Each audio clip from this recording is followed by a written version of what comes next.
Chief Minister sir to deliver the address. महाराष्ट्राचे देवाभाऊ लोकप्रिय मुख्यमंत्री माननीय नामदार श्री देवेंद्रजी फडणवीस साहेब.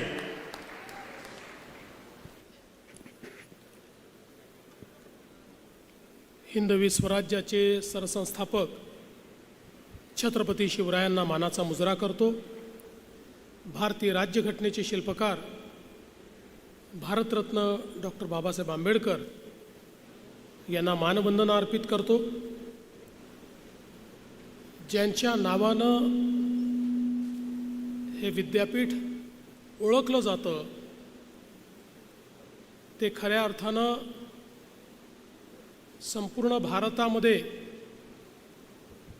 सुधारणावादी चळवळ ज्यांनी चालवली,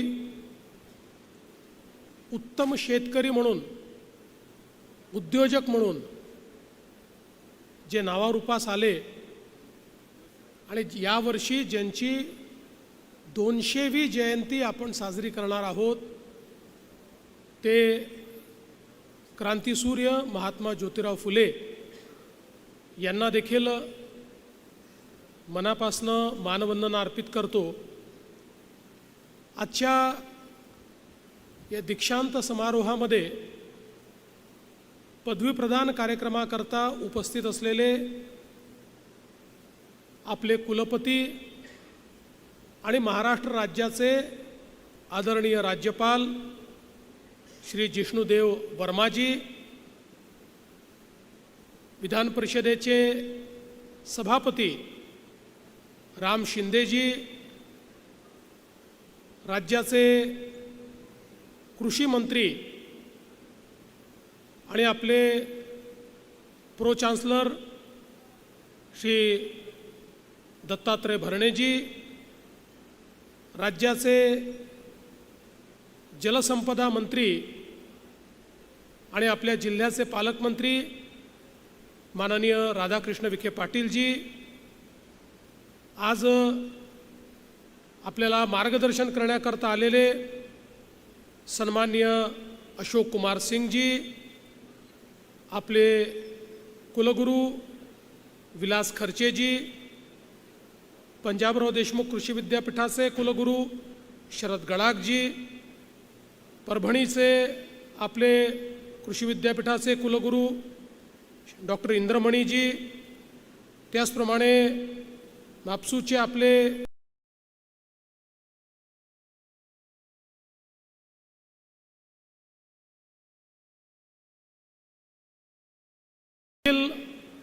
आज या ठिकाणी डॉक्टर ऑफ सायन्स ही पदवी आपण प्रदान केली त्याबद्दल मी आपले अतिशय मनापासून आभार मानतो. खरं म्हणजे मला ज्यावेळेस कुलगुरूंनी सांगितलं की पदवी तुम्हाला प्रदान करायची आहे त्यावेळी पहिल्यांदा मी विचार केला की आपण ही पदवी घ्यावी की घेऊ नये. कारण कृषी क्षेत्रामध्ये जे परिवर्तन गेल्या 10 वर्षामध्ये आपण करतो ते अजून खूप पुढे न्यायचं आहे. आपल्याला समाधान होईल असं परिवर्तन आपण अजून करू शकलेलो नाही आणि म्हणून आत्ता ही पदवी घ्यावी किंवा घेऊ नये असा माझ्यासमोर प्रश्न होता. परंतु विद्यापीठाचा आग्रह आणि सगळ्यात महत्त्वाचं की हे जे आमचं महात्मा फुले विद्यापीठ आहे एक अत्यंत नावाजलेलं विद्यापीठ म्हणून याच्याकडे पाहिलं जातं आणि म्हणून मी त्याकरता होकार दिला आणि आपण हा समारंभामध्ये मला पदवी दिली त्याबद्दल आपले मनापासून आभार मानतो. आज खरं म्हणजे राज्यपाल महोदय आपल्यासोबत आहेत, ते त्रिपुराचे आहेत. त्रिपुरामध्ये शेतीच्या क्षेत्रात त्यांनी मोठं काम केलं आहे. ते त्रिपुरामध्ये मंत्री म्हणून देखील, उपमुख्यमंत्री म्हणून देखील आणि विशेषतः ग्रामविकास खात्याचे मंत्री म्हणून त्यांनी अनेक महत्त्वाच्या गोष्टी त्या ठिकाणी केल्या, ज्यामध्ये बायो विलेज असेल, शाश्वत शेती असेल किंवा दासपारा या गावामध्ये सौर ऊर्जा, बायोमास, ऑर्गॅनिक शेती असे अनेक प्रयोग हे त्यांनी यशस्वी करून दाखवले. आणि म्हणूनच मला असं वाटतं की या शेती क्षेत्रातलं ज्ञान असणारे अशा प्रकारचे कुलपती आणि गव्हर्नर साहेब आज या ठिकाणी उपस्थित आहेत. आणि महाराष्ट्रात आल्यानंतर कुलपती म्हणून त्यांचा पहिलाच कार्यक्रम आपल्या विद्यापीठात आहे, ही देखील अतिशय आनंदाची गोष्ट आहे. म्हणून त्यांचे देखील अतिशय मनापासून मी स्वागत करतो, त्यांचं अभिनंदन करतो. आपल्या सर्वांना कल्पना आहे की आज शेतीचं क्षेत्र हे आपल्या सगळ्यांकरता अत्यंत महत्त्वाचं क्षेत्र आहे. आणि विशेषतः गेल्या 10 वर्षामध्ये शेतीच्या क्षेत्रामध्ये एक महत्त्वपूर्ण बदल करण्याचा प्रयत्न आम्ही केला. वर्षानुवर्ष शासनाकरता हे क्षेत्र रिलीफ आणि रिहॅबिलिटेशनचं क्षेत्र आहे. कुठलीही अडचण आली तर मदत करणे, मग पाऊस पडला जास्तीचा तर मदत करणे, अवर्षण आलं तर मदत करणे, अतिवृष्टी झाली तर मदत करणे, अशा वेगवेगळ्या कीड आली तर मदत करणे, याच्या पलीकडे फार शासनाची दृष्टी या क्षेत्राकडे नव्हती. आणि म्हणून आम्ही हा निर्णय केला की आपल्याला या क्षेत्राला जर शाश्वत करायचं असेल तर रिलीफ आणि रिहॅबिलिटेशनकडनं या क्षेत्राला गुंतवणुकीच्या क्षेत्राकडे न्यावं लागेल. आणि केवळ मदत नाही तर इन्फ्रास्ट्रक्चरमध्ये शाश्वत गुंतवणूक करून ज्यावेळी या क्षेत्रात आपण बदल करू त्यावेळी खऱ्या अर्थानं आमचा जो शेतकरी आहे हा या दुष्टचक्रातनं बाहेर पडू शकेल. आणि म्हणूनच आपल्याला कल्पना आहे की मागच्या काळामध्ये आपण या ठिकाणी जलयुक्त शिवारसारखी योजना आणली. जवळपास 22,000 गावांमध्ये त्या ठिकाणी एक प्रकारे वॉटर अकाउंटेबिलिटी आपण तयार केली. डिस्ट्रीब्युटर वॉटर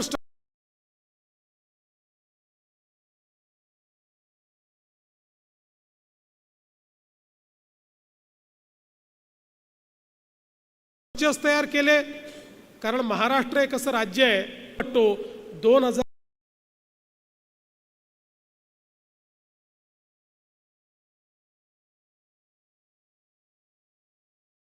सरकारने भारतातल्या पाणी पातळीचा अभ्यास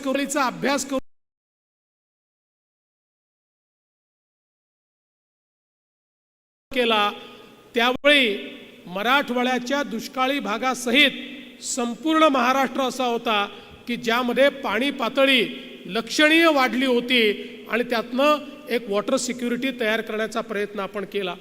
यासोबत आपल्या शेतकऱ्यांना मागेल त्याला शेततळे, मागेल त्याला ड्रीप अशा पद्धतीचे गुंतवणुकीचे कार्यक्रम आणले. मला सांगताना आनंद वाटतो, मागेल त्याला शेततळ्याच्या कार्यक्रमात हा अहिल्यानगर जिल्हा पहिल्या क्रमांकावर होता. सर्वात जास्त या महाराष्ट्रामध्ये शेततळी अहिल्यानगरने तयार केली. आणि त्याचा परिणाम काय झाला, अगदी अहिल्यानगर असेल किंवा सोलापूरचा भाग असेल, सांगोल्यासारखा भाग असेल, ज्या भागामध्ये काही पिकत नव्हतं आज त्या ठिकाणी हॉर्टिकल्चर आमचे शेतकरी करतायत. आणि ॲपल बेर असेल किंवा त्या ठिकाणी केळी असतील, अशा वेगवेगळ्या पद्धतीनं आज शेतकऱ्यांना या वॉटर सिक्युरिटीमुळे मोठ्या प्रमाणात फायदा झालेला आपल्याला पाहायला मिळतोय. आपल्याला कल्पना आहे की शेतकऱ्याला वॉटर सिक्युरिटी आणि त्यासोबत ऊर्जा सिक्युरिटी देणं हे देखील अत्यंत महत्त्वाचं आहे. आणि म्हणून आपण मुख्यमंत्री सौर कृषी वाहिनी योजना सुरू केली. आमच्या शेतकऱ्यांना त्यांच्या शेतीमध्ये 365 दिवस दिवसा 12 तास वीज मिळाली पाहिजे या दृष्टीनं ही योजना आपण सुरू केली.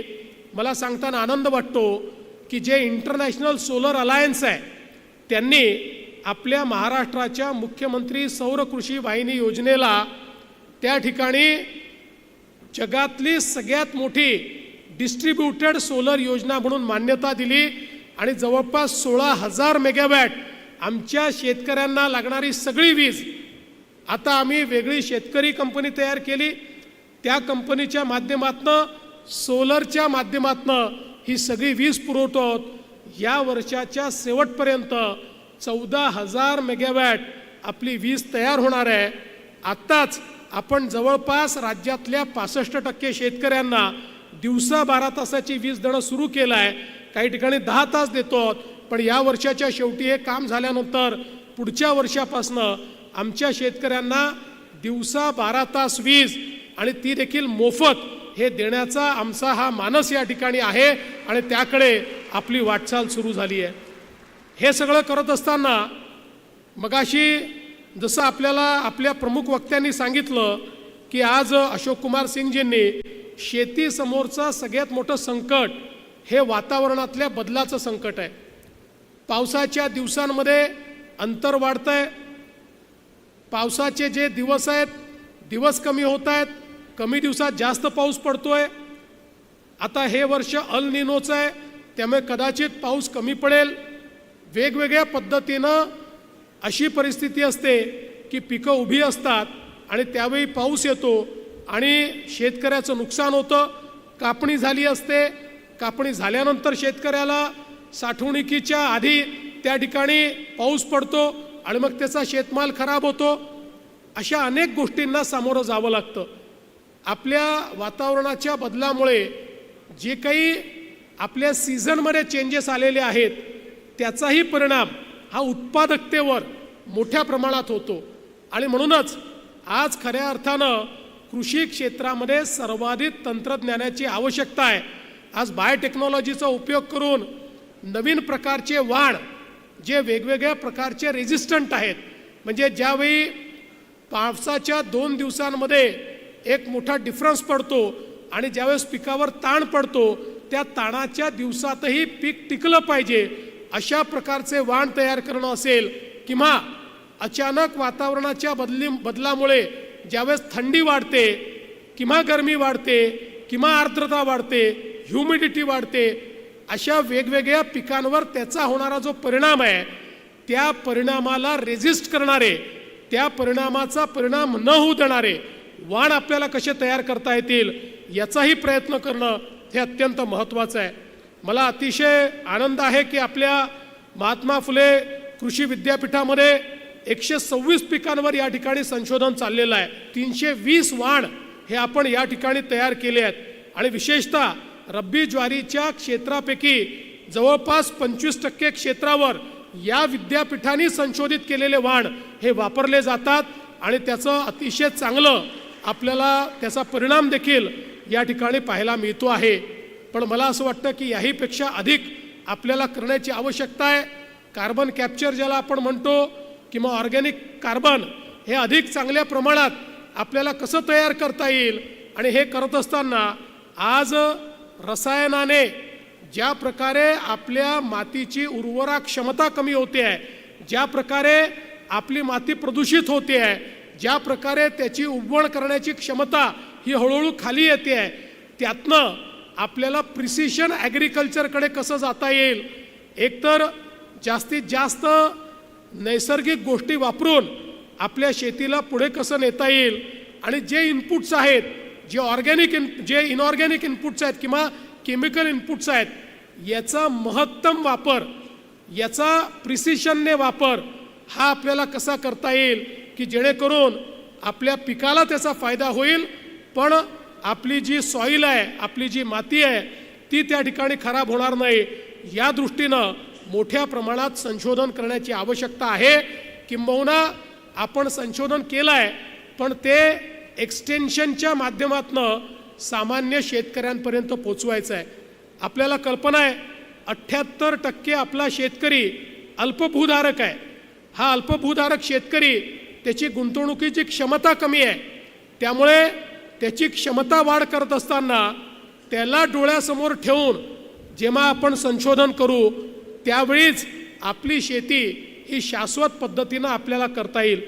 आज आपल्याला माहिती आहे वर्ल्ड बँकेच्या मदतीनं महाराष्ट्रामध्ये क्लायमेट रेझिलियंट ॲग्रिकल्चर हा विषय आपण हातामध्ये घेतला आणि जवळपास 10,000 गावांमध्ये आपण क्लायमेट प्रूफ शेती अशा पद्धतीनं काम करतो आहोत की वातावरणाच्या बदलाचा कमीत कमी परिणाम हा या ठिकाणी झाला पाहिजे.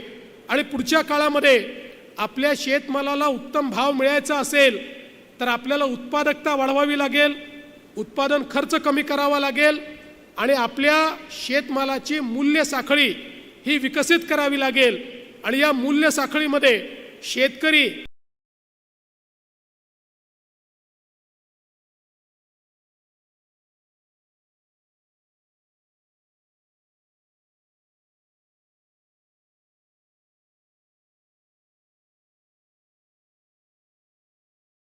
हा एक महत्त्वाचा घटक असला पाहिजे. त्यामुळे तंत्रज्ञानावर आधारित वेगवेगळ्या प्रकारचे उद्योग हे आपल्याला कसे तयार करता येतील या संदर्भातला आपला प्रयत्न आहे. आणि ज्याचा मगाशी उल्लेख झाला, यामध्ये सगळ्यात महत्त्वाचं जर काही असेल तर आता कृषीच्या क्षेत्राचं डिजिटायझेशन आणि या कृषी क्षेत्राला आर्टिफिशियल इंटेलिजन्सच्या माध्यमातून एक वेगळ्या पद्धतीची शाश्वतता आणणं, हे 2 मिशन आपण हातामध्ये घेतले आहेत. मला सांगताना आनंद वाटतो, देशामध्ये ॲग्री स्टॅक तयार करण्याकरता जे मिशन हातामध्ये घेण्यात आलं त्यामध्ये देशात पहिला क्रमांक आपल्या महाराष्ट्राने पटकावला आहे. आणि जवळपास 1,30,00,000 शेतकऱ्यांचं कंप्लीट डिजिटायझेशन करून आपण ॲग्री स्टॅक तयार केलेला आहे. आता हा जो डेटा आहे, हा डेटा वापर करून आणि वेगवेगळ्या प्रकारचे जे डेटा आपल्याकडे आहेत, मग आपण इन्शुरन्सचा डेटा आपल्याकडे आहे, वेगवेगळ्या प्रकारच्या योजनांचा डेटा आपल्याकडे आहे, या सगळ्या डेटाला एका प्लॅटफॉर्मवर आणून आणि त्याचं सँडबॉक्सिंग करून त्यातनं नवीन AIचे मॉडेल कसे ट्रेन करता येतील, हा आमचा प्रयत्न आहे. आणि मला सांगताना आनंद वाटतो, मी आमच्या कृषी मंत्र्यांचे अभिनंदन करतो की महाराष्ट्र हे पहिलं राज्य आहे की ज्यांनी महाविस्तार नावाचा AI ॲप तयार केला. पहिल्यांदा या ठिकाणी LLM जे आर्टिफिशियल इंटेलिजन्सचा आहे त्याचा वापर करून पहिला ॲप महाविस्तार ॲप आपण तयार केलेला आहे. महाविस्तार ॲपवर 30,00,000 शेतकरी आले आहेत. हा असा ॲप आहे की ज्याच्यामध्ये शेतकऱ्यांना एंड टू एंड सगळ्या पद्धतीची मदत त्या ठिकाणी मिळते.